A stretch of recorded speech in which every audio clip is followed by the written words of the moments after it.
It happened on a Thursday, one of those southern spring days where the sun feels too kind, like it doesn't know how cruel the world can get.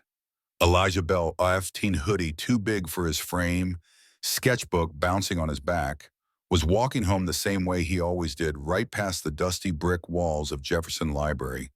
He wasn't listening to music, wasn't on the phone. He couldn't be. Elijah was deaf, born that way. His mom said silence made his world softer, not smaller. So he walked in rhythm, mouthing the words of a song he loved, one he'd memorized through vibrations and lyrics he'd practiced in front of the mirror. His hands moved too, finger-shaping American Sign Language, like a private melody. I'm going home. That's all he was signing. But across the street, inside a black and white cruiser, Officer Kellen Ross leaned forward, eyes squinting behind aviator sunglasses. You see that, he muttered. His partner, Tom Briggs, followed his gaze. Kid's just signing, so shrugged. He's deaf lives over on Morton, I think. Ross didn't wait, or he's throwing gang signs, he snapped, popping the door open. Protocol says approach with caution. Caution, huh? That's what they call it now. He shouted, hands up, weapon already drawn. Elijah flinched, confused. His body froze, but his hands kept moving halfway through another sign when the shot cracked like thunder through the quiet. He never heard it. His body jerked back. The sketchbook snapped from his shoulder and landed open on the sidewalk, pages flapping in the breeze. Little drawings scattered everywhere of kids with hearing aids, capes, hopeful eyes. Not fists, not fear. Just like that, blood bloomed across the front of his red hoodie. His cochlear implant clattered to the concrete. The world had always been quiet to him, now it was still. Across the street, Miss Valerie from the bakery screamed. She dropped her broom and ran toward him, phone already recording. What the hell did you just do? He's deaf. He was signing. Ross didn't answer. Tom grabbed his arm, trying to pull him back. You shot a damn kid. I told him to stop. Ross said, breath shallow. He didn't listen. Valerie was crying now, voice shaking but clear. He couldn't listen. You think deaf means disobedient.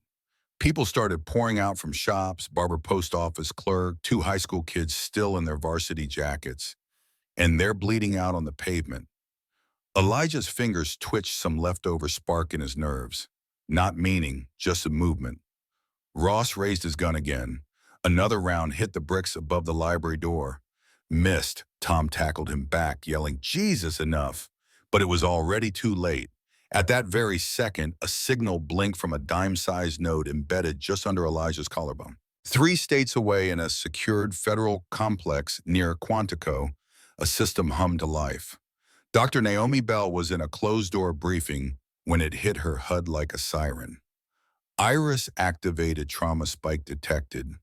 Her son. She didn't ask permission. Didn't wait for protocol. She stood, dropped her badge on the table, and walked out. By the time she reached Crescent County PD, the precinct's doors were locked from the outside. 5 unmarked SUVs flanked the building. Inside, every terminal flickered black. Then white text appeared on screen after screen. You are no longer in control. Naomi walked in wearing a black coat and silence that felt heavier than riot gear. A young officer tried to intercept her. Ma'am, this is a restricted. I know exactly what it is. She cut in, flashing a badge most folks only read about in redacted reports. Now sit down and get out of my way. The shift commander blinked. And you are? Mother, she said. Of the child your system just misclassified as a threat. And that's when it all began to unravel. Naomi didn't scream. She dissected. Calm, precise.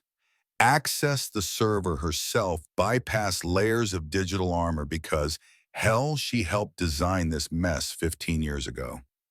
She found the flag. Subject black male 15. Behavior unrecognized hand gestures. Device observed near ear. Recommended action. Cautionary escalation. Manual override logged by H. Ross. Not the algorithm, not the software. A man. She pulled the logs, backed them up, encrypted the footage, and pinged 3 trusted nodes from her Black Ops past. Because this wasn't just about Elijah now. It was about every kid misread by a machine designed to keep others in check. Kids flagged not for breaking laws, but for breaking patterns. She found a dozen more entries: kids with autism, teens who stuttered, deaf students, blind boys holding white canes, all marked for noncompliance. Meanwhile, Elijah lay in the ICU, breathing through machines, his fingers twitching, like they were still trying to tell the world something. And Naomi, she was just getting started. Officer Tom Briggs turned over raw body cam footage, the part they hadn't uploaded. In it, Elijah was signing a song lyric Naomi had sung to him when he was a baby. "You're not alone in this." That broke her, not into pieces, but into motion. She leaked the footage, the memos, the override logs, and the secret pilot emails from a defense contractor hungry for field data. She didn't do it anonymously. She signed it. Naomi Bell, mother of a deaf black boy you tried to bury. The story exploded. He was signing, flooded social media. A deaf choir in Chicago signed the entire video live on TV. A lawyer in New York filed the first civil rights lawsuit within 24 hours. A teacher in Tulsa added ASL to the school curriculum overnight. And Elijah, he woke up. Tubes in his chest, bandages on his ribs, eyes wide open. He looked at his mom, then moved his hand slowly. "Am I still me?" Naomi signed back, hands trembling. "You're the reason an empire is falling." By evening, Elijah asked to speak, not just to her, to everyone. They set up a camera by his bed, interpreter beside him. He signed, "My name is Elijah Bell. I am not a threat." I was signing a song. They didn't ask what I was doing. They assumed. Trolence isn't the absence of sound, it's what happens when no one listens. And just like that, a boy who'd never had a voice louder than his hands spoke to the world. The next day, a Senate hearing opened, predictive policing under scrutiny. Captain Ross was suspended. Chief Vaughn resigned. The mayor's office fell into PR chaos after leaked audio revealed him saying, "Doesn't matter if they're deaf. If they don't obey, they're dangerous." By week's end, 10 departments suspended their AI threat systems. But that didn't fix Elijah's chest, didn't erase the blood from the sidewalk, didn't make Valerie's voice stop shaking every time she looked at the library corner. Weeks later, Elijah returned to school. New hoodie, navy blue, bold white letters across the front in ASL finger spelling. "I am not a threat." He didn't flinch when cameras clicked. He didn't smile either. He just walked, head up, back straight, like he was rewriting every step he took. They put a plaque outside the library now, not for what was lost, but for what refused to stay buried.